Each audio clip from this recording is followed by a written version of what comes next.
I'm out here in Boise, Idaho, at my sister's place, and going to be spending a few days with my family here, out here for my mother's birthday. Having a beautiful time. It's a beautiful day out, by the way. And but we can't pass up these Tuesday night calls. We've got to keep doing them. That's part of what we're here for. It's our commitment to you guys. So I'm on here tonight. I've been shooting videos for you for Sundays and Fridays all day today, and getting stuff together. Now, one of the things I've been doing is looking at the simple principles around being attractive, and the greater level of complexity or depth that goes on beneath it.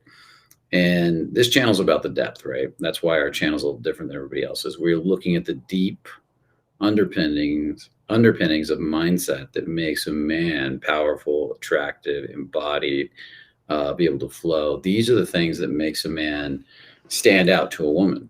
And so when you think of something like, let's take the dating community. Well, really, you just got to walk up, be confident, look her in the eye, say, hi, my name is Brian. I just wanted to introduce myself. What's your name? Where are you from? Interesting. Tell me more about you. What do you like? What do you really like? What are you passionate about? And don't give me fluff. Give me something real. Oh, you know what I like? Yeah. And then, interesting, you kind of go from there and you start digging in, and that's qualification. And you get into, you know what, you should give me your number. We need to hang out sometime. It's really that easy. It's not hard. But what you guys do, a lot of guys do, and what I used to do, is we get so reactive, so nervous that we can't do those simple things. So if I tell you, and I'm going to give you a simple example, I tell you, just be curious. Women love curiosity. People love curiosity, appreciation. Be appreciative. Be turned on. That's all you really have to do when you talk to a girl. Have values. Say no if something violates your value. Have rules. Set rules. And when I say all this stuff, it's really simple in principle, right? Like a value is, I don't like a girl that smokes. I'm not going to date a girl that smokes.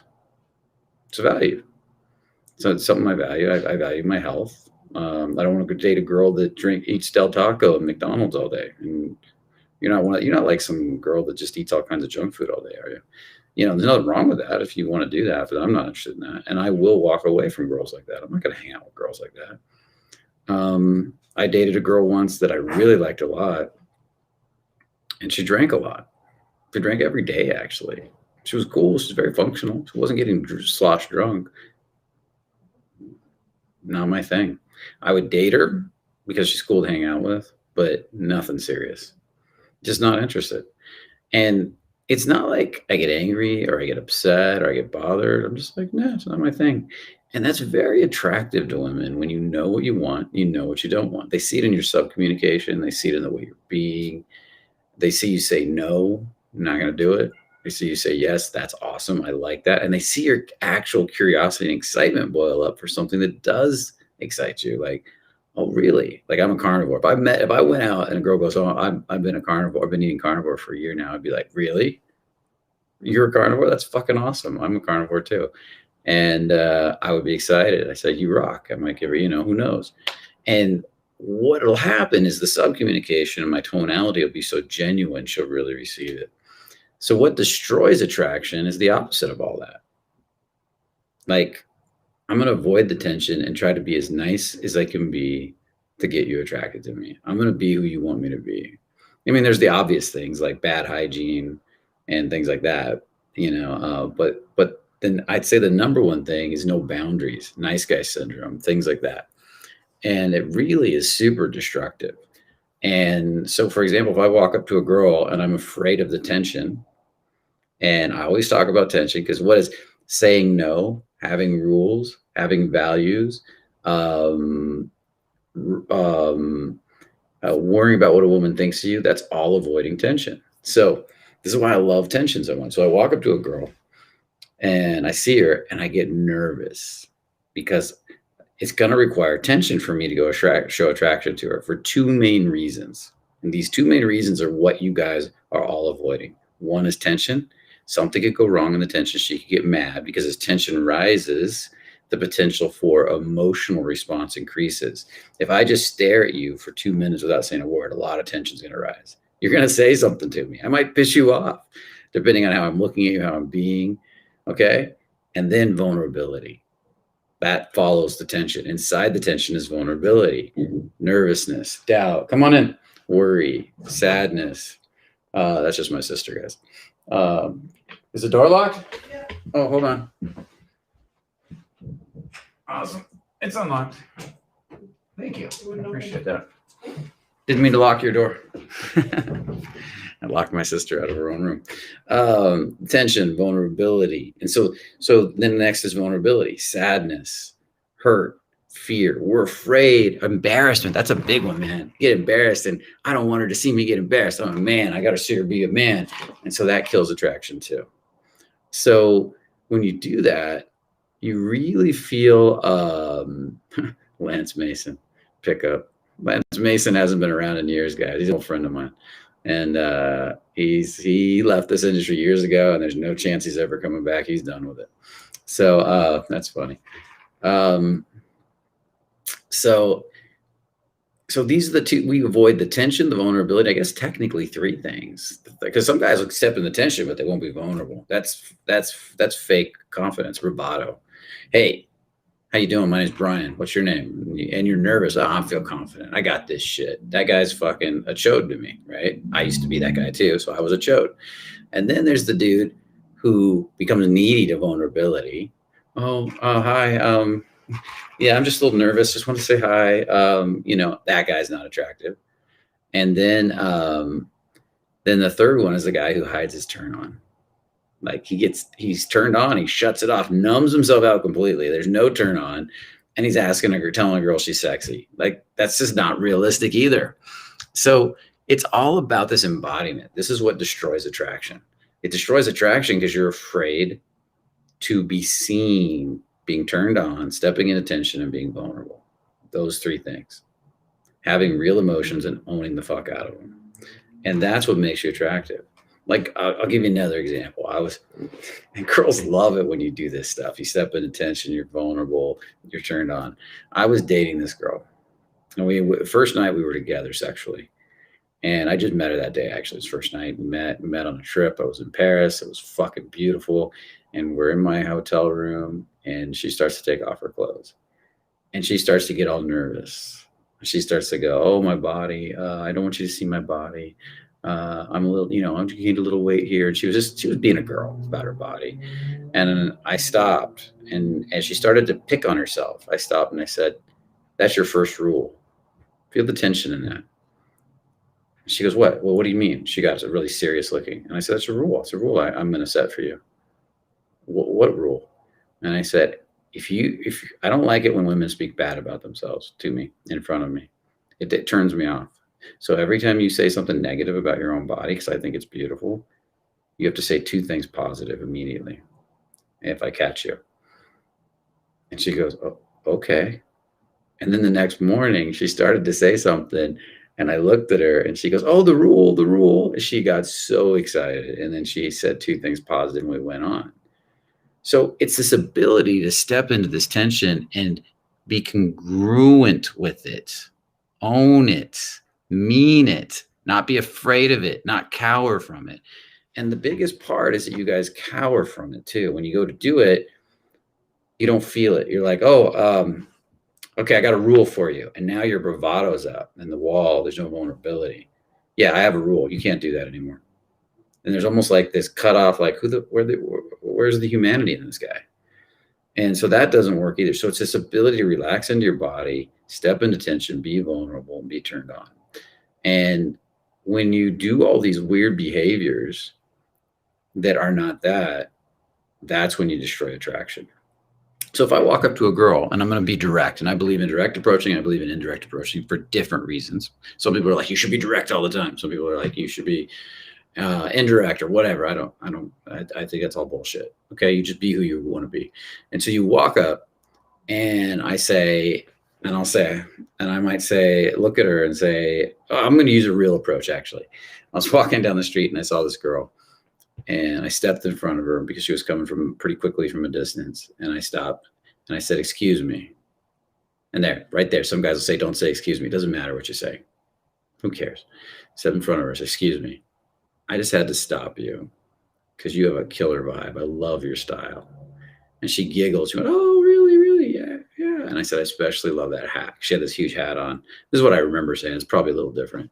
And then she started to giggle some more. And we chatted for a minute. She's like, what are you out doing? I was hanging out with my bro. And then I was creating tension with the eye contact, prefrontal cortex connected in, opened my heart, giggled, let myself get a little embarrassed, started to blush a little bit, which is naturally coming up. And I just owned it. I sat in it. I didn't rush it through it. I didn't try to get rid of it, didn't try to hide it. And there was this little moment between us in the eye contact. And it was beautiful. The old me would have done what? Hi, excuse me. I just want to tell you real quick. You look really good. Yeah, I think you have a great vibe. Do you feel the difference already? Oh, and that hat. I like that hat a lot. And you feel the release of the tension, me rising up in my body. And then what comes up next is, oh yeah, me and my buddy, we're just out getting some coffee. What are you doing today? And you could hear the change in my voice tone. And then what happened at the end there, we talked for a little bit, and then I'm like, well, you know what? Let me get your number. And she's like, oh my God, I was waiting for you to ask. And then she's giggly, and I hand her my phone, and she puts it in. And so she puts her phone number in there, and it's all cool and stuff. Now the old me would have done what? Oh, let me give you my phone, and then I would have been like, if you don't mind, do you mind getting your number? That again would have destroyed attraction. So I want you guys to see it's in who I'm being. It's the subtleties. It's the hesitation. It's the half. What I call it, it's being half in and half out. Now I'm going to add a caveat to that. You can be nervous and still do this. You can be scared and terrified and still do this and make it work. The difference is that when I walk up, let's say I'm scared. If I run from my own fear, I'm unattractive. If I step into my own fear and don't apologize for it, I'm attractive.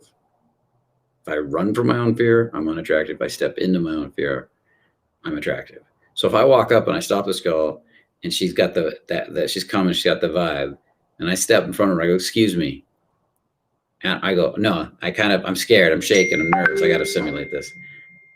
And then I get a little more nervous, and I'm like, lean over and I'm like, excuse me, do you feel the voice rise? I don't mean to bother you, but I just got to tell you, and do you feel the pullback in my energy? That's me running from my own fear. Now, the other side of it is I lean into it, and I'm scared and I'm shaking, and I'm like, excuse me, and my hand might be shaking.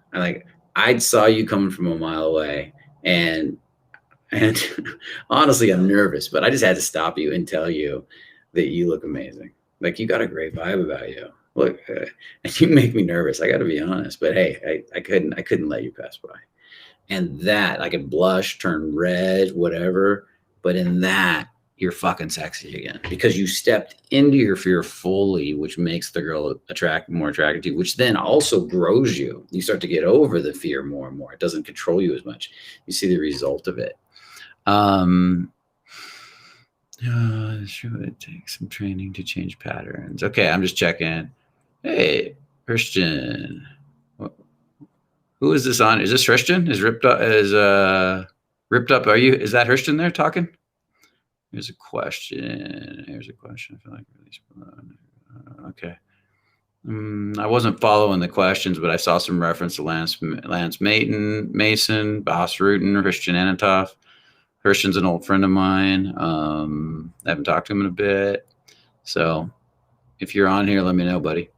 And so as you work through this stuff, and this is all nervous system changing. You have to change you have to learn to face your own nervous system, and then your nervous system will start to repattern itself and your neural pathways will start to change. A lot of people think it's just a simple technique. Say this, do this. That's not true. You can say all the wrong things and make them work if you got good subcommunication. And you can say all the right things and make them not work with bad subcommunication.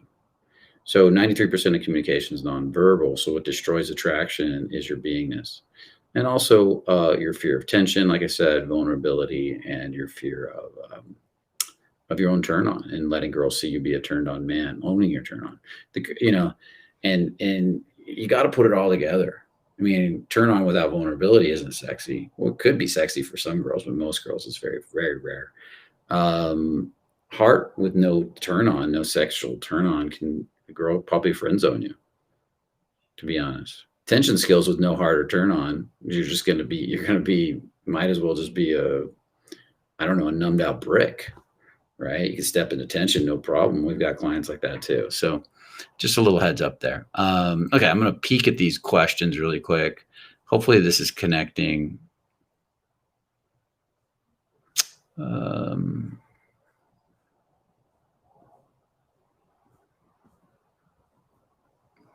There's one, Brian, from Kirk.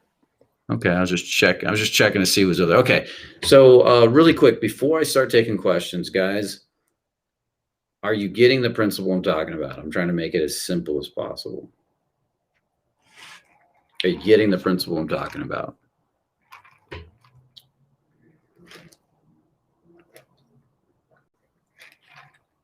then we're going to go into questions if you are.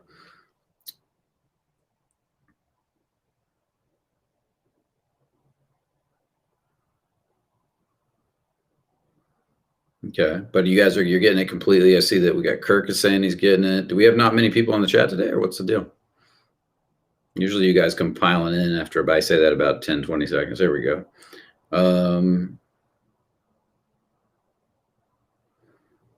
Alex from Jeffries.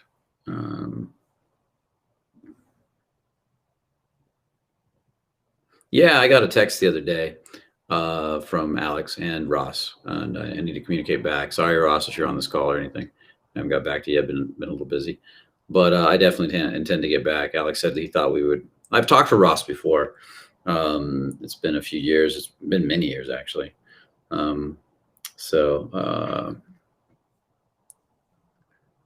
This kind of idea of putting together facing tension. So do you guys understand? I'm still learning. Do you guys get the principle I'm talking about today? Logically, yes, but it seems scary. Yes, it's an embodiment principle. And why is approaching women so scary? And why do men have trouble with these three areas: vulnerability, tension, and turn on? And they have a lot of trouble with these three areas and owning these three areas in their body because they require being seen by another human being. So it's really easy to step into tension, much easier to step into tension, typically without another human being. But you don't get as scared of what a dog thinks of you. You might be scared of a dog biting you, but not of what they think of you. You don't get, but a woman could potentially judge you back, and your who you are as a man gets judged by that. And so kind of let that in for a minute. That's really powerful when you think about it. So when we go out to say hi to other people, public speak, talk in front of other people, do sales, things that requires the other person to have an emotional opinion with you and interact with you and judge you back, that's the biggest personal growth opportunity we could have. That's where our biggest fears come in. Our biggest fears come in what a sexual partner, a business partner, sales partner, people in relationship. And that's why this is such a powerful opportunity for growth. And it is scary, and shit can happen, so if you're willing to let shit, to face that shit, then yeah, all kinds of things can change in your life, guys. Okay.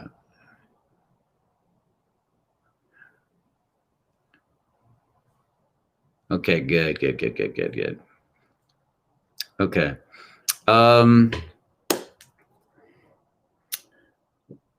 Let's dive into these questions. I saw an interesting question on there. I was just thinking about it from Ripped Up. I don't understand how you can say all the wrong things and make it work. It's an interesting question. Maybe we'll come back to that one. I'm going to answer the one on the screen first. Here's a question. I feel like I can't release below the neck and a lot of neck tension lately. Any tips on releasing to the rest of my body? Just keep doing it. Kurt, is your life changing? It's probably happening. You just probably haven't released enough to feel it yet. Yes, there are things you can do. Movement practice, yoga practice, things that teach you to feel your body. That's what yoga is about. Yoga is not about flexibility or exercise. It's about feeling into your body and learning to feel it and build connections to different parts of your body. So if you can get good at that, that can help. We also have mood and movement and embodiment here, but literally, you just release below the neck, like really keep asking the heart open, do the heart walks, which I'm doing a video on, which will come out in a week or two. Learn to welcome the feeling in the heart and the stomach and the throat. Eventually, something is going to break open. Now, the question I would have for you as you're releasing is, are you trying to get past vulnerability? Are you willing to learn to love your vulnerability, feel your vulnerability, not to get past it, but to get into relationship to it? If you're trying to get past your vulnerability and say, I'm gonna release till I don't feel vulnerable anymore, and then I'll be done, that'll never happen. Because as you get more and more awake, more and more conscious, you're actually going to have more vulnerability. You're going to feel more stuff. If you don't feel less, you feel more. And that's why so many guys get stuck when they go out to approach women. They're thinking, oh, I feel fear or nervousness or sadness. And they think when that goes away, I'll be done. No, that's going to evolve into more feeling. It's going to get more intense probably for a while. And then eventually the fear will turn into excitement possibly, but it's not going to go away. You're gonna get more alive, more present. You're gonna feel more subtleties. You'll feel sadness in her. You'll feel sadness in you. So as long as you're running from the vulnerability, Kurt, and saying, I'm gonna release till I get, and when I get here, I know I'm done. That's not the key. The key in releasing is to release till you enjoy the exact way you're feeling now, and then it will move, and the way you're feeling now will cause a change and a shift. So hopefully that makes sense. Now I'll tell you, Hal Dwoskin once said he couldn't feel his whole body, but he kept releasing as his life kept changing. And then one day, and this was a long time after he was releasing, he had a release on his mother, and he could feel head to toe, and it just changed everything. So that if you keep releasing and you're getting changes, that could happen. So I'd love to hear in the comments, is the releasing causing changes in your external life? Do you see things changing around you? That would be huge. Okay. What's the next question you got there?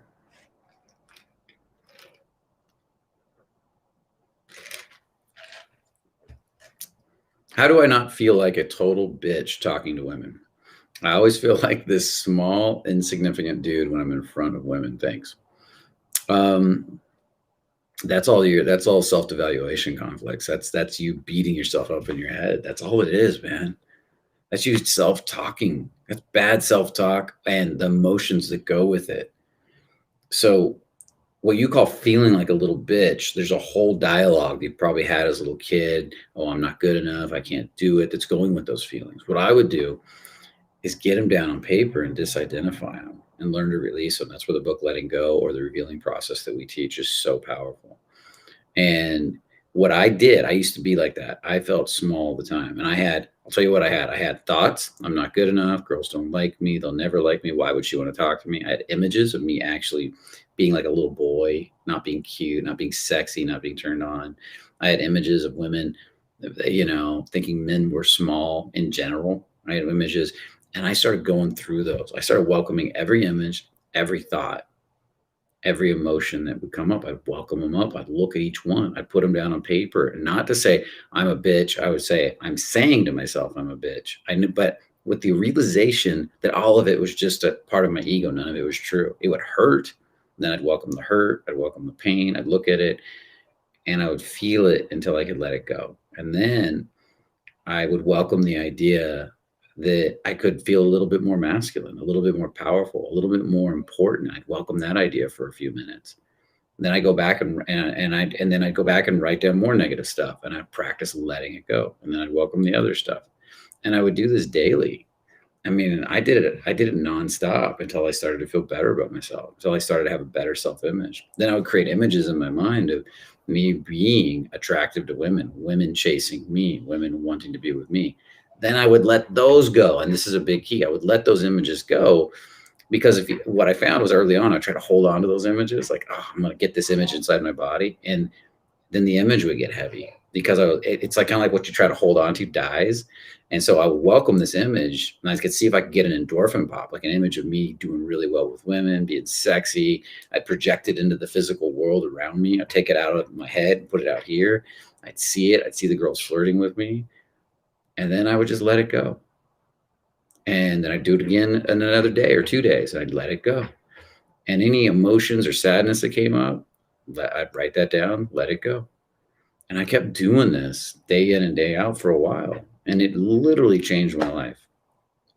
Sometimes I'd write it, sometimes I'd visualize it, sometimes, and I have a lot of releases online on the YouTube channel, the body scan meditation, being the one on being a man. I forgot. Can you look that one up, Andrew? The one where it's about being the release on being a powerful man. I think it is. Cool. Do you know which one I'm talking about? Actually, I have it right here. Where is it? Oh, I thought I had it right here. There it is. Yeah. Who are you as a man? That's a great guided release. And if you can listen to that one every day, you can start to build more confidence in you feeling good as a man. And then the embodiment one is solid too. Okay, I know I lost Restream. Where are you at? Must be over here. Okay, where'd you guys go? Did it minimize?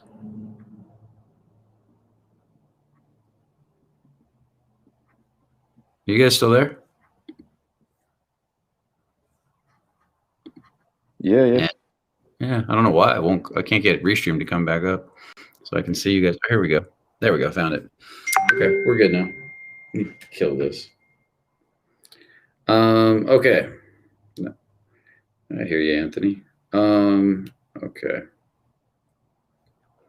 So that's so that can be a powerful thing too. But that's a time, if you really hard on yourself, you got to give yourself time to keep transmuting those thoughts. It's not going to happen in a day. Pretending to be confident typically doesn't work. You got to do the internal work. You got to keep changing that internal self-image, and that's the biggest piece. If you're not willing to go learn the skills to do that, then if you're saying, I just want a trick to do it now, I'm teaching you to fish. I'm not giving you a fish. So, okay, what else do we got? Oh, what's an example of saying all the wrong things and making it work? I can't compute. I love that question, because what's the wrong thing? What's an example of saying the wrong thing?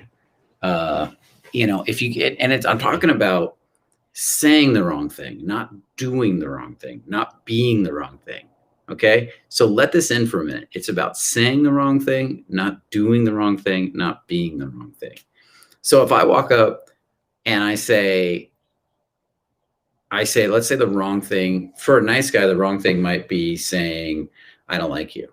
I have no interest in dating you.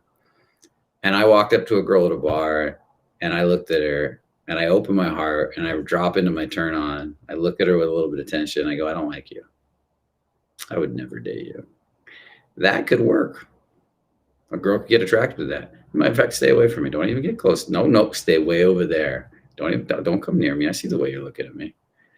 Do you see the tension that creates? Can you feel it? Can you feel the turn on in that you can play with? It's fun. Now I could walk up and I could say I could say the same thing, but I'll wall off a little bit, pull back, pull up to the top of my head. Hey, I don't like you. Stay the fuck over there. I don't want to talk to you. Do you feel the difference in my tonality?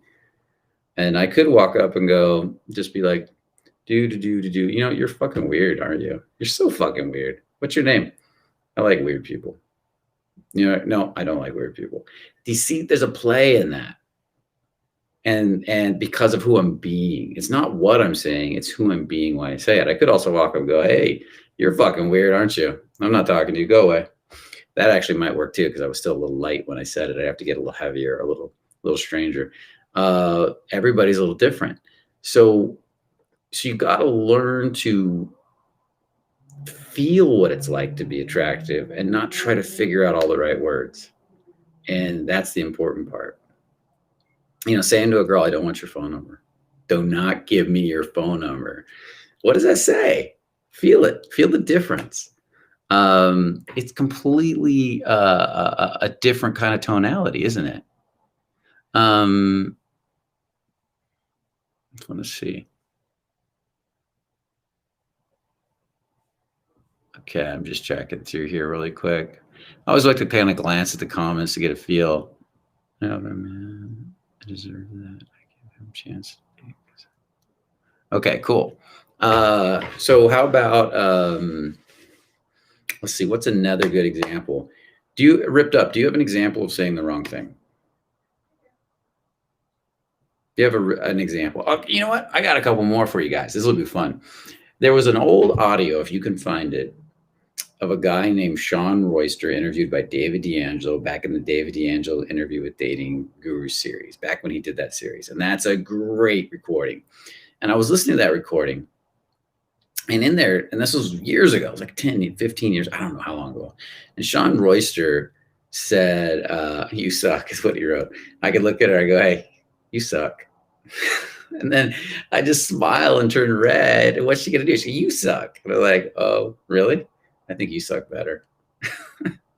And we could play. We could have fun. I'm not saying it's going to work 100 times, but it's going to work. It will work on certain girls, and work on a lot of girls.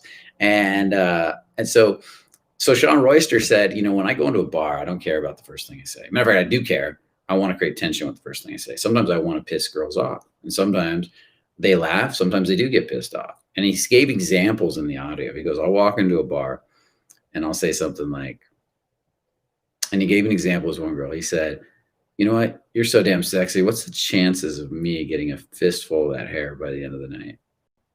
And then he sat there and watched her reaction, and she got mad. She looked at him and goes, what? That was really rude. Why would you say something like that? And he goes, you know what? I can tell you really want to talk, but my buddies are waiting for drinks. I was getting the drink, so I got to go. And he took off. And then he said she got mad. And he said a lot of girls laugh, they smile, different girls have different reactions. But then she came over to him later and said, why did you say that? Why would you be so rude? Why would you say that? And then he goes, he looks at her, and he was dancing with a girl. He said, excuse me. And he goes over and he goes, you know, why wouldn't I say that? I mean, look at you. You're beautiful. I mean, maybe I was a bit forward, but look, there's something about you. And she melts. And he says, next thing you know, we're hanging out together all night long. All that tension converted to attraction. And your ability to manage that tension is really powerful. Technically, he said all the wrong things, right? I don't typically approach that way. I don't recommend you guys do necessarily, but it worked. Give you another example. I have another friend that I was hanging out with, and I told him about that Sean Royster audio. If you can find it, check it out. It's one of the better ones, I think, because the guy was a natural. He wasn't a dating coach. And he said, oh, that's nothing. And I said, what do you mean that's nothing? He said, watch this. And he goes, I've done this a million times. It's never failed. And he looked over at this girl, and I do not recommend you do this, but he looked over at this girl. I've never done this. I don't want to do this. But he looked over and he goes, hey. And she goes, what? He goes, come over here before what did he say? Before I punch you into,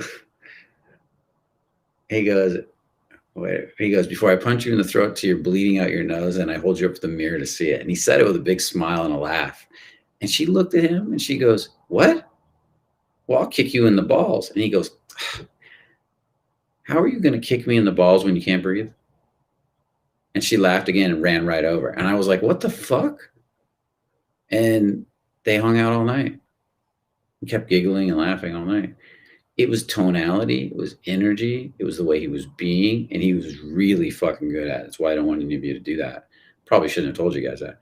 But, and because he knew how to be light and playful and have fun and be spontaneous in his sub-communication when he did it. See, we love to tease each other, and he was being teasing more than serious. And he was able to convey that because women are so good at picking up the subtle. Now, I wanted to give this idea to you to understand that you can walk up to a girl and just say, no, I don't want to talk to you, and smile. And some girls will talk to you. It's all in the sub-community. So I wanted to spend a little time on that one. Okay, let's dive in a little deeper. And girls can do this to guys too. But if you do it with a guy that gets it, he'll just play right back. A guy that doesn't get it is going to be a mess, you know? I love it when girls tease. It's part of the fun, create sexual tension. You got another one? Does Brian ever talk about learned helplessness? If you've not watched my videos, you haven't been around very long. This has a slightly different flavor to victimhood. Okay, learned helplessness. Let's talk about learned helplessness. I've talked many times about learned helplessness. This is Dutch Brothers. No commercial for them. I guess hopefully they don't mind. But it's some really good cold brew, by the way. It's out here in Idaho, and I'm kind of addicted to it. But anyways, learned helplessness. An example of learned helplessness is the elephant that's tied to a little rope that thinks it can't run away, so it just gives up and sits there. Because as a baby elephant, they tied a chain to it that it couldn't get away from, gave up, and it's still today. As a huge giant elephant thinks it can't get away, so now they can tie a little rope to it or a little string on a stick, stick it in the ground, and it just sits there. Because it has no clue how strong it is or how powerful it is or the fact that it could walk away. So it just gives up. And a lot of people are that way. A lot of people have just given up. It's called apathy. Now, an example of this in an experiment they did was they put a dog in a cage, and they took the lid off the cage and they put electric shock in the bottom of the cage. It was a puppy, and the puppy jumps out. That's normal human behavior. That's normal animal behavior, excuse me. And then they put the puppy back in, put the lid on the cage, and they shocked it. And the puppy tried to get out, couldn't get out, gave up, laid down in the shock, and just gave up. And just whimpered and cried. This is my lot in life. This is who I am. Eeyore from Winnie the Pooh. That's learned helplessness. Now you take the lid off the cage and you shock the puppy, and instead of jumping out, he lays down. How many people do you know that have that energy in life? They've just given up. What's the point? Why try? I've got my little trailer park home. That probably would have been me if I hadn't done a lot of work. I got my beers. That's all I need, and when the money runs out, I don't know, I'll live on the streets. I'll figure it out.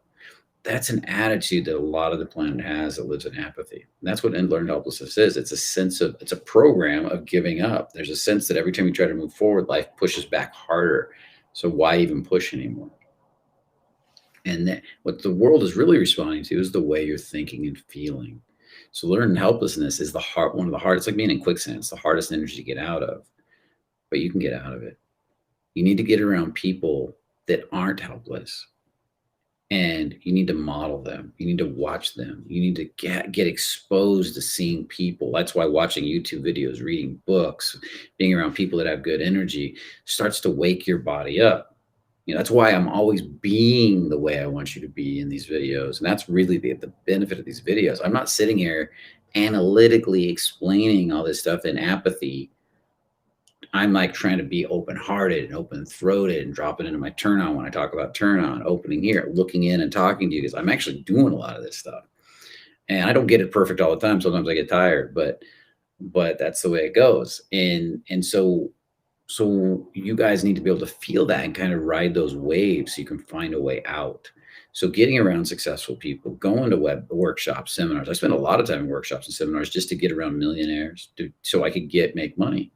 And as their energy started to get onto me, I started to take off more and more and more. And I would hang around with as many successful people as I could. I'd model them. I'd watch the way they talked and walked.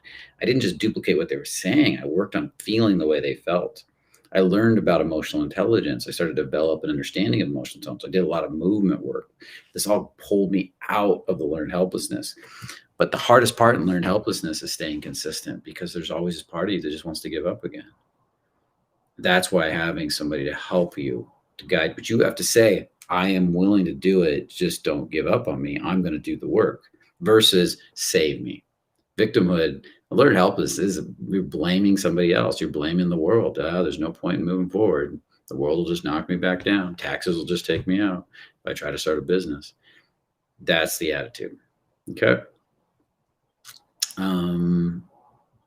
Yeah, you wrote, don't play the victim. Well, it's easier said than done. I watch a lot of people that say that. Here's the funny part. I see people say that all the time. They immediately turn around and play the victim, and they'll swear they're not playing the victim. They'll immediately start blaming people. Yeah, but you know what so-and-so did, but she's a victim. And they're actually doing it as they're talking about that person being a victim. It blows my mind. It's like a fish in water. It's so hard to see sometimes. And you can catch yourself for years. Even after you get out of it, you'll catch other degrees of it, subtler degrees, and it starts to break off your body more and more each year. So you just keep moving forward, man. And if you catch yourself, you catch yourself. Let's go to the next level. Okay. What else do we got? how can I know if a man if man how can I know if man who is this? Oh, it's Yasmin. Okay, how can I know if a man deserves that I give him a chance to date because I'm nervous talking online or in street and with someone I don't know, but with a friend or work, it's simple and compatible? Okay, how can I know if a man deserves that I give him a chance to date because I'm nervous talking online or in the street? So you're trying to figure out if a man deserves your time because you're nervous. You're not sure that if you're reading him right. But with a friend or work, it's simple. You can understand. You can figure out if he deserves the chance or not. Um, and uh, and that's an interesting question. I'm putting myself in your shoes for a minute as a woman. The question I would have, look, a lot of women really want super confident dudes, but when a dude first walks up, a guy first walks up, or a man first walks up, a lot of time he is going to be nervous. The fact that he's walking up, I would give him a little bit of credit because a lot of times their personality is going to change after about 10, 15 minutes and they relax a little bit. So, you got to really listen to your gut here a lot. And if you can feel his heart, you can feel a good intent. He's really doing his best to step into the tension and be honest with you to some degree, be real with you, then I would say go get coffee with him. Go spend 10 minutes with him and give him time to calm down and see who he is in 10 minutes, 15 minutes, because that's who you're really going to be spending most of your time with. You're not going to be the guy who first approaches that first 3 minutes of conversation is a skill. It's an art that guys have to learn. But the truth is once you know him, you're not going to be spending time with that guy. You're going to be spending time with the guy who gets to know you after that, who has rapport and an understanding with you. So if you just take the reason you're comfortable with the friends and those people is because you've gotten to pass the first 3 minutes with them. You've spent 15 minutes, 20 minutes, 30 minutes, an hour, and they start to relax and act a little bit more like themselves around you. And you start to relax too. So if somebody is a maybe, what I would say is take a walk with them so he'll calm down. Get him to calm down a little bit and see how he starts acting. Go just get a coffee with him. Go sit in the park with him. If he's a maybe, and know your values, and you can start exploring those values right away. I was going to tell guys this too. You got to know what's important to you. As a woman, what's important to you in a man? Do you know your values? As a man, what's important to you in a woman? Do you know your values? Like for me, I don't want a girl that smokes. I don't want a girl that does drugs. I don't want a girl that does drinks every night. Those are deal breakers right there. And I typically am not open to those at all. There's a rare occasion. I'll make exceptions for the smoking sometimes, but that's a really rare occasion. I want a girl that's not a vegetarian, to be honest. I've dated vegetarians. I have no more interest at all. So I'll ask that question. Oh, don't tell me you're a vegetarian, are you? And I mean it. Like, fuck. I don't really want to date a vegetarian anymore. It's not compatible with me. If she's a carnivore, she gets a big plus. Or if she's animal based, and she loves beef and ruminants, I'm totally in. I'm excited now. I'm gonna light up. If she's a singer, that turns me on. That's fucking sexy. And I'll say it like that. That's fucking sexy. And instead of that's sexy, because I want to create a little more tension when I say it. I want to create a little more spark or an edge. And so the same thing with you is what's important to you in a man. You can, tell me a little bit about yourself. You sit down for 5 minutes with him and just get to know him. Well, tell me a little bit about yourself. What do you like to do? Why? And you'll figure out really quick. And if you know your values, you can start to scan some of those values, especially the most important ones. You want to hit those key ones right away. And vegetarian's a key one for me. I don't want a woman that's super left wing. I don't want a feminist. If I get the sense a girl's a feminist, I'm out. I don't care how hot she is. And I don't mind if she wants equal rights for women. That's fine. But when I'm talking about those extreme feminists that get really lectury and talk about toxic masculinity, as soon as I hear that, I'm not interested. And I'm not interested in having a discussion as to why, to be honest, either. And I know that too. So giving somebody 10, 15 minutes, if you see them making a concerted effort, even if they're nervous, even if they're shy, will really help you a lot. And knowing your values will help you a lot in figuring out if he's the right guy for you. The next thing that will really help you a lot is getting your nervousness around meeting strangers down a little bit. Because, and this goes for guys too, as you get more relaxed, your reads will get better because you're feminine, your reads will get better. Where your reads will go off as a feminine person is when you're in love, when you really like the guy. That's the dangerous area, because that's when you'll make all kinds of crazy exceptions for a guy that's not good for you. But if you're just meeting a guy, you really got to trust that, open that heart, trust that feminine energy, feel him out. If you think there's something about him, and that's where you're not going to get a clear answer till you calm down a little bit. And so learning to calm down on initial interactions is great. So that's where, going out and practicing meeting people is so good, networking events, things like that. So hopefully that helps you. It's awesome having a woman on the channel. I definitely want to have women on here more. So what else do we got? I've been complimenting very direct lately. Awesome. I love that. But girls don't seem to respond well. It's kind of hard that a million times I roll. It's just your delivery's off, Matthew. You're probably not. If I could watch your delivery in front of a woman, I could see why you're getting the eye roll. The truth is, a woman wants to be direct approached by a man who knows how to deliver it well. And a man that doesn't, she doesn't want to be direct approached. And she'll bitch and complain all day about the men who direct approach her, who aren't embodied enough, but then she'll swoon over the guy who's really embodied and really sexy to her. And that's the honest truth. I mean, they don't think that men have to learn. A lot of men have to learn this skill. They think you either have it or you don't. And so your delivery's off somewhere.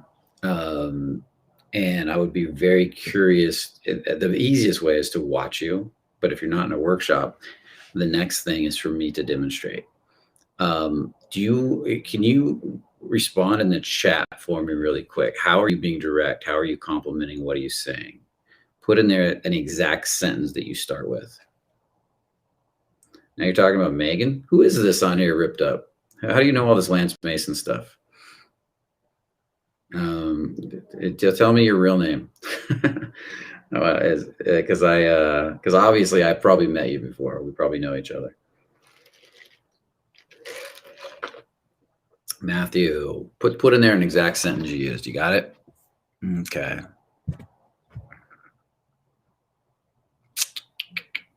I'm waiting, buddy. Are you still on the call?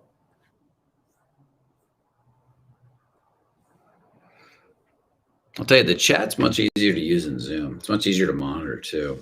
And I get quicker responses in Zoom. I feel like there's a longer delay on Restream.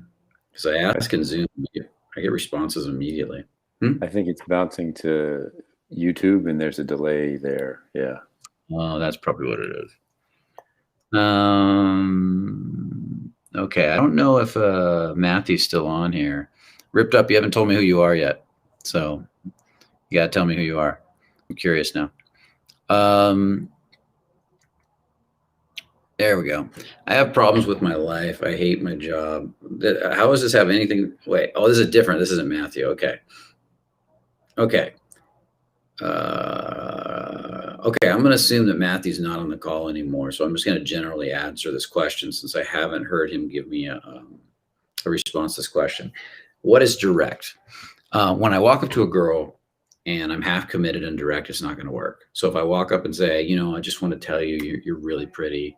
Do you hear the hesitation and the waffling in that? And I'm like, I just want to tell you. And there's almost saying no, I'm apologizing. My voice is raising.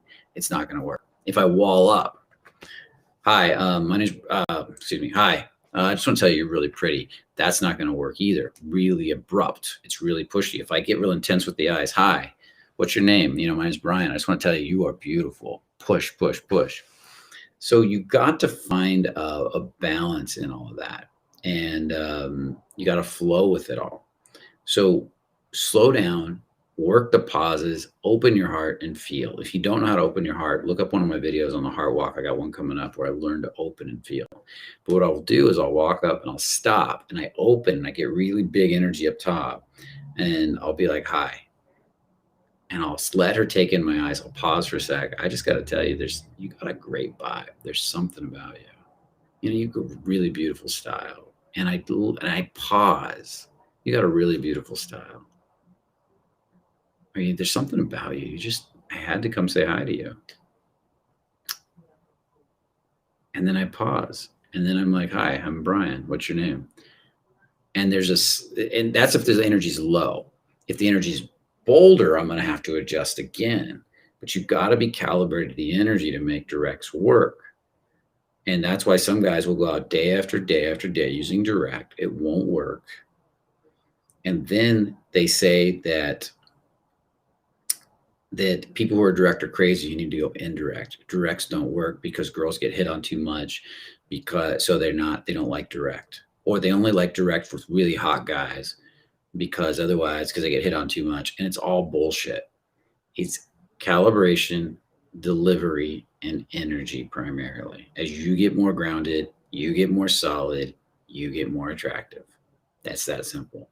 So if your calibration's off, you need to really work on that calibration. Slow down, pause, practice feeling right through here.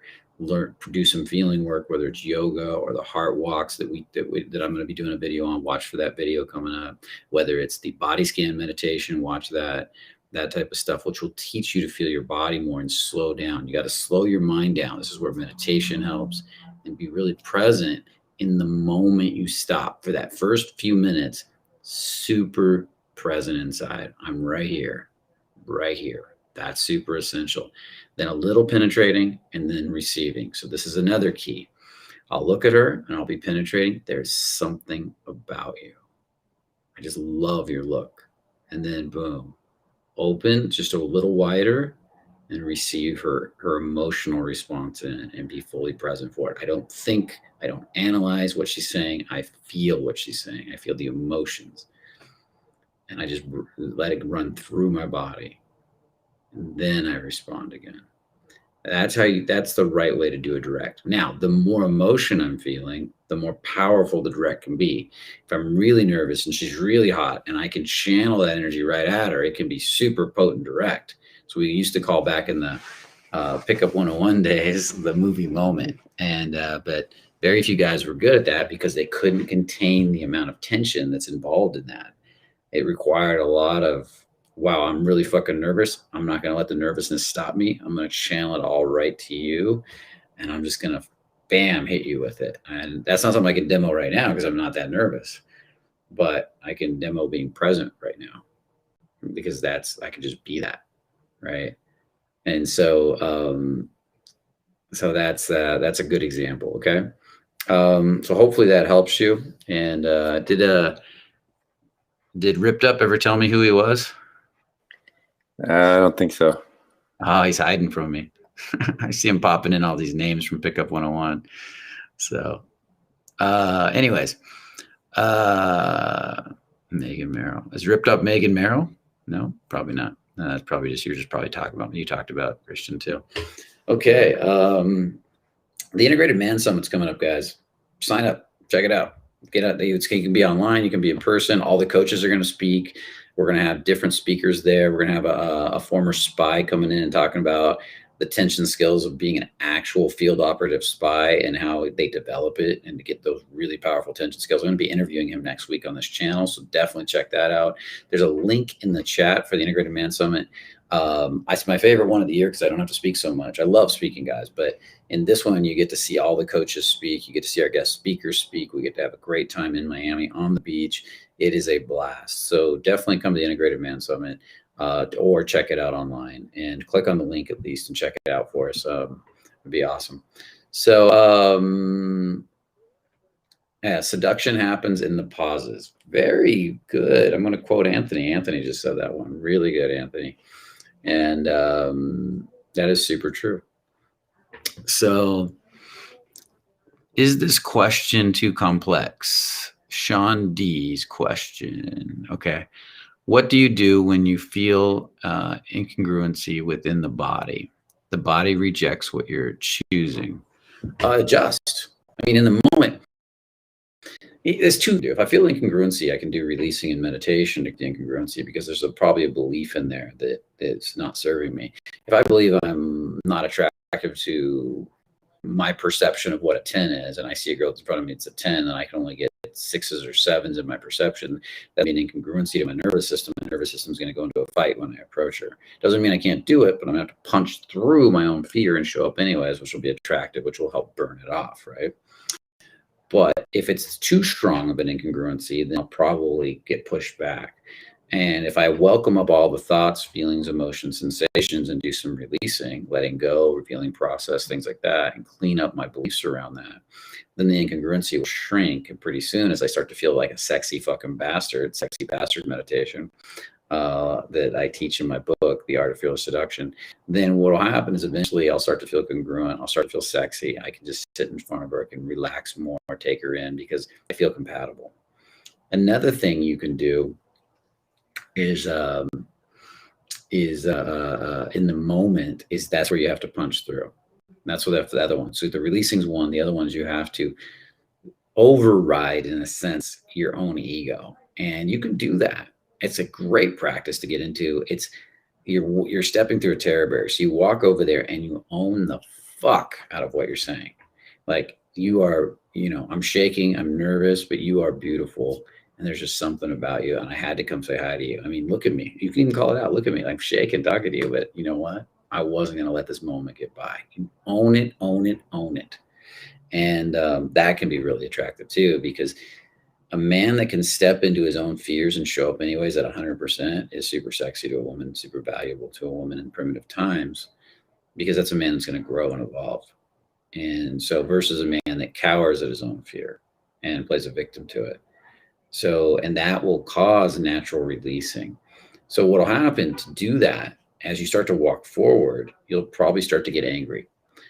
And your thoughts will come up. Oh, don't do it. You're an idiot. Don't do that. You'll start self-attack. Maybe you'll attack her. Oh, she's a bitch. You don't want to talk to her. That's what you hear your ego doing. Your ego is trying to attack her, or trying to attack yourself to get you to stop, because the belief is so strong that she's going to reject you, and it doesn't want to be rejected.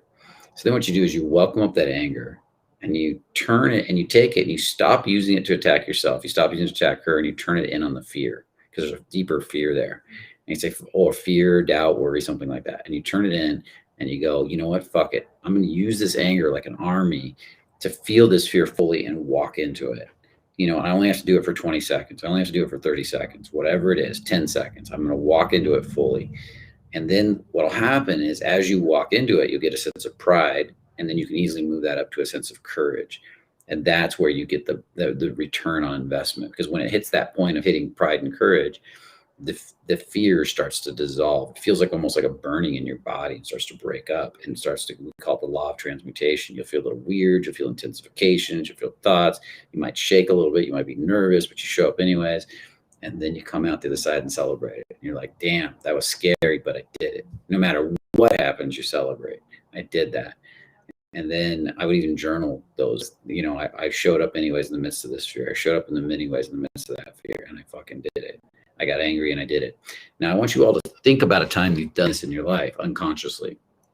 You probably all did it with some type of sport or something. Maybe it was, I remember one time I did it with skiing, and I didn't know this process at the time. I just remember I was skiing, I kept falling down, and I was going down this mountain.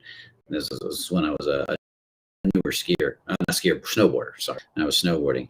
And when I fell and I got so frustrated, I got really angry in the moment. I was laying in the snow, and I said, fuck this. And it was fear that had been controlling me. And I stood up, and I felt this heat wave rush through my body, warmth. And then I looked at the mountain. I just started going, and suddenly my body relaxed, and I was like, pop, pop, pop, pop, pop, pop, pop, pop down the hill, because there's a lot of bumps and chops in this area.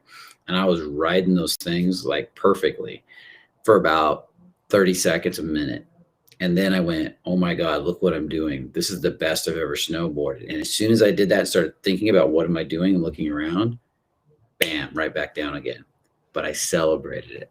I was like, that's the best I've ever done. That was awesome.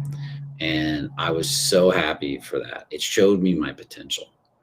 It didn't last forever, but I knew I could get there and keep and maintain that in the future, which I did. And I went beyond that. And So I want you guys to kind of think about that for a minute. If you can show up for 30 seconds with a girl, 20 seconds, and be fully present, and you do that 2, 3, 4 times, you're going to change.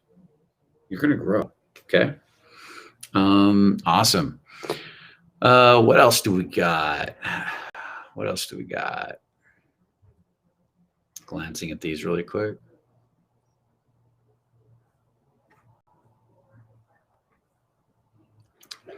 Okay, let me check the time really quick. 7:05. Okay. 7:05. I'm in a different time zone, not the Pacific. Do you feel more energy naturally more bold when you get embodied with the front of your pelvis? I feel this now that I'm getting a bit of depth of feeling in my front pelvis. Joseph. Yes.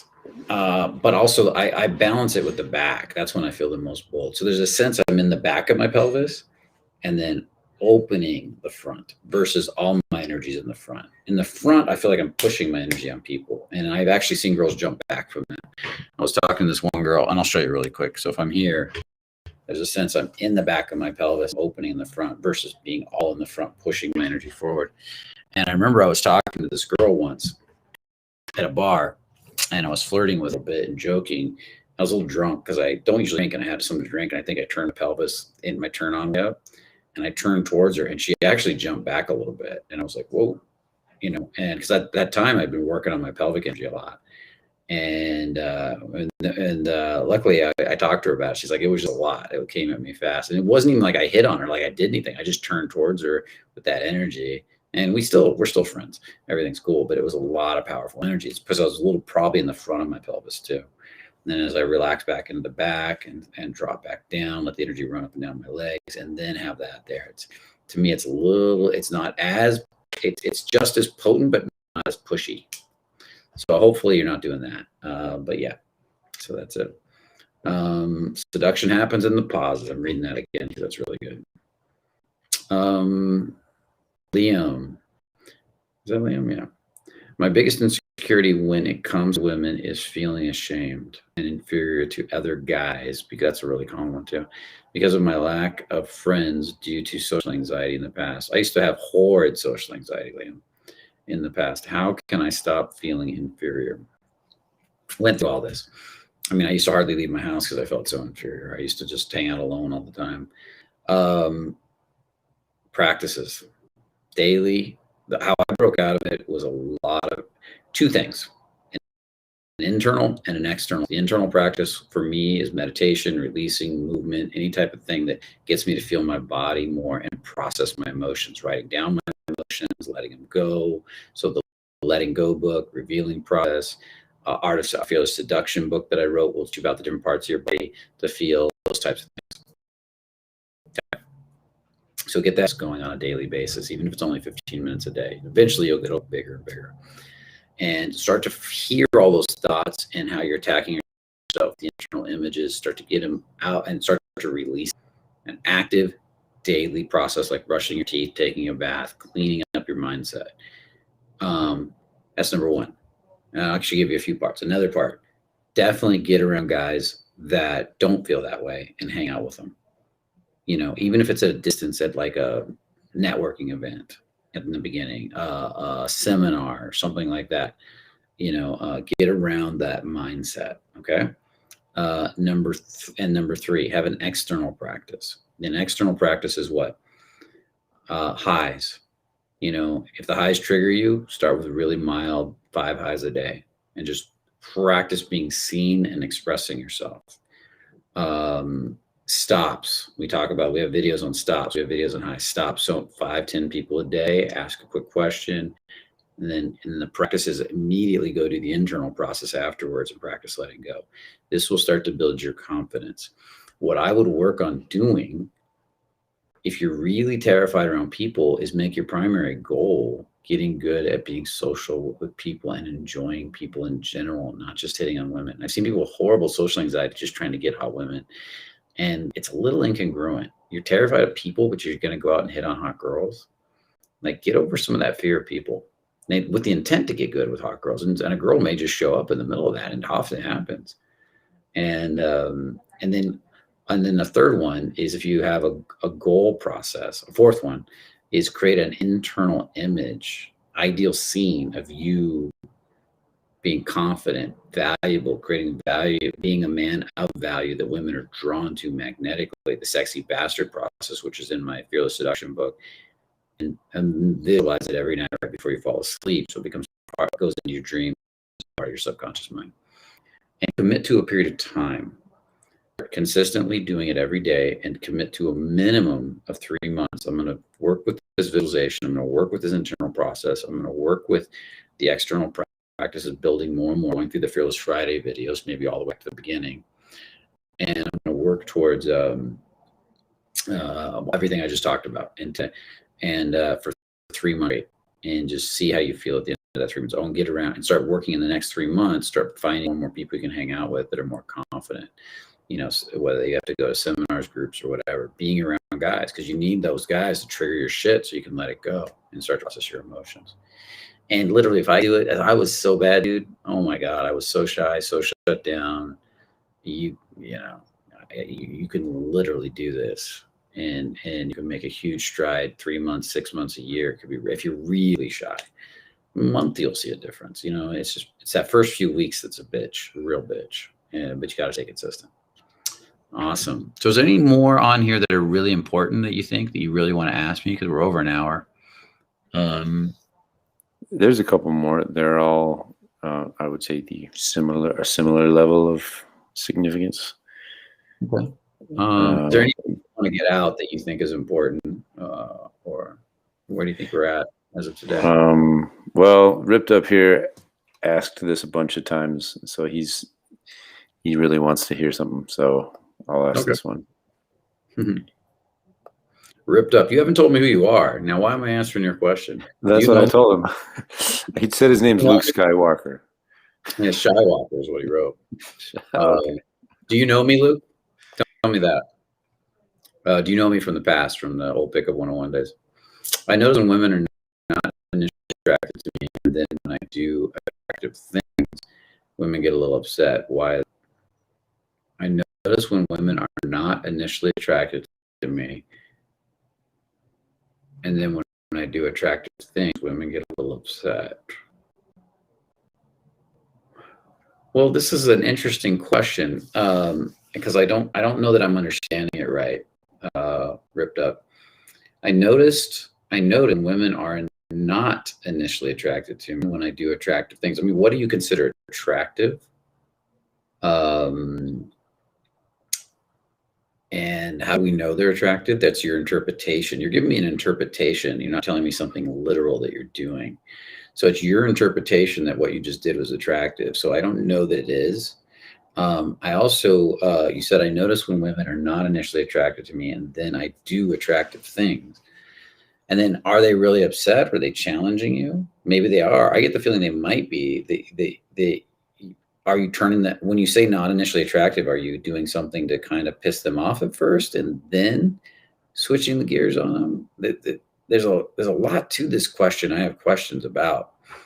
But if a woman's not attracted to you and then you do something to try to create attraction, and there's a lot of want in it or desire to get attraction, then yes, that would probably piss them off, because it's going to feel manipulative. Now, I don't know if that's what you're doing. That's just one possibility of many based on what you wrote there. And what do you mean by not initially attractive? Are you talking about you walk and approach them on the street, in a bar, you flirt with them, they don't respond to the flirting, and then you do something that's really attractive or really bold? I mean, yeah, I don't know if I can really answer this question. Do you have more specifics for me, buddy? Hopefully you're typing away right now, because I'd like to know more specifics about this question. I'd like to ask you a question personally, actually. But yeah, so that's the best answer I can give you. If they're not initially attracted to you, and then you do what you consider to be an attractive thing, doesn't necessarily mean that's attractive. Or if they're initially actually repelled, and you do something that you consider attractive, but you're not embodied, you're not being attractive, then, I mean, the honest truth is they're not initially attractive, and then you do something that pisses them off, you're probably not being attractive. That's my gut feeling. Okay, cool. Yeah, wanting pushes people away. Let's say I walk over to a girl and I say something like, let's say I see a girl and I've done this before, and I'm being me relaxed. I got an open heart, and I look at her, and I did it at the car wash once. The last time I remember doing this was at a car wash, and she was really cute. And I said, you know what? I think I have a crush on you. And then she giggled and turned a little red, right? It's because I was playing. I was just having fun. You know, you're really cute. I think I have a crush on you. I was kind of being sarcastic in the way I said it, but I was having fun with her. Now, let's say I leaned in a little. I went to the front of my face. I went into wanting her to like me, and I said, Brian, this is a good, really good banter line. And I walled up here, tight here. Got, I think I have a crush on you. Do you feel that holding that energy I was just holding for a second? You're really cute. What's your name? And I'm pushing. Yeah, they're gonna repel that way. Boom, they're out of there. Versus me relaxing and saying, you're really cute, and then enjoying her. Versus trying to get something out of her. So that reverses the polarity. Instead of the energy going this way, I might say something this way, really fucking cute, and then relax back and let it come, and then the energy come back at me. Whereas if I say, you're really cute, and then I keep pushing the energy on her, that's going to cause her to go back, back, back. And that's because the wanting isn't been released. So hopefully that connects. Yeah, let me see. I'm glancing over here. Hey, Yasmin, I see you there. It's awesome having some more women on here. Every once in a while we get a woman that comes on for a while.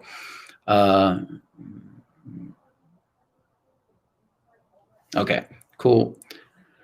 Okay, I think that's it for the day. We're over an hour. We got a lot of videos coming out over the next few months. I got a video on the heart walk, which is really about getting more vulnerable for better calibrated communication. I don't think we're going to call it the heart walk. We'll call it something else. It's kind of what I've called it randomly because it's really about developing vulnerability in your heart. But I'd recommend all of you that have trouble with the calibration, definitely watch that video. And at some point we'll get some demos. I had to turn out a lot of videos fast, so I couldn't do demos because our editor's heading off to Italy for a while, and he has to edit them all right now. So I got two. I'm doing a series of 4 Fearless Friday videos. Sorry, Anthony, you won't be able to do any for a bit. He's not even on the call anymore. But because we had to get those done so the editor can get them done. So, but I'm doing a series that's going to play off of each other. It's going to help develop a lot more of this stuff and help you guys get more understanding. So watch out for that. Definitely check out the Integrated Man Summit's coming up. We've got a link in the chat. It's going to be awesome. It's one of my favorite events. We get all the speakers there speaking. We get this. We've got a few other secret guests that I think are going to be coming, and I'll be announcing them soon. That I think will really make this an awesome event around dating specifically, and the former spy that's going to come out and teach you all the spy secrets. I'm going to be interviewing him next week, so make sure you're on that call.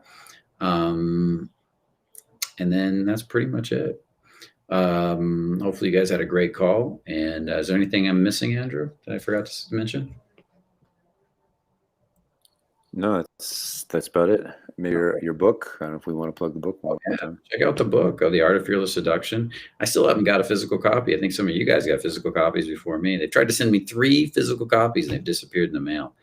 But it's a lot of these embodiment principles. The way I look at dating is about embodiment and flow state. When you're on a date, you should go into flow state. You should be embodied. You should be having fun. You should be flowing with the woman. You shouldn't be thinking about how to this, that, and the other, and analyzing everything she's saying. You should be feeling what she's saying and enjoying her and appreciating her energy while she appreciates yours, creating a circuit together, a turned on circuit that just builds. That's what dating's about. It shouldn't be work. Dating's not about work, man. In the end, it's work to get to the point where you can do that stuff, but it's not in the end. And that's what the book really helps you with. So there's a link to that in here too. Oh, you are here, Anthony. I didn't see you on the left. Okay. And welcome back. And the man with the quote of the night, seduction happens in the pauses. And that's it, guys. Have a beautiful night. Yeah, Anthony had COVID pretty bad. He had the Delta one, which gives you a headache. And he'll be back soon, though. He's doing really well. And we'll get him on some more videos soon. And LOL, people like us stealing your copies. Yeah, the postman must keep stealing it because they swear. We had one sent where they had to get they had it tracked, and it says it arrived in the tracking, not in my mailbox. I don't know where they're dropping it. So crazy. Jojo, hello Jojo. That's probably not the Jojo I know. That welcome to the call. And that's it. You guys have a beautiful night, and ladies have a beautiful night. And we'll see you next week for the interview and all that sort of jazz. Remember, only the confident really live. Take care and have a good one.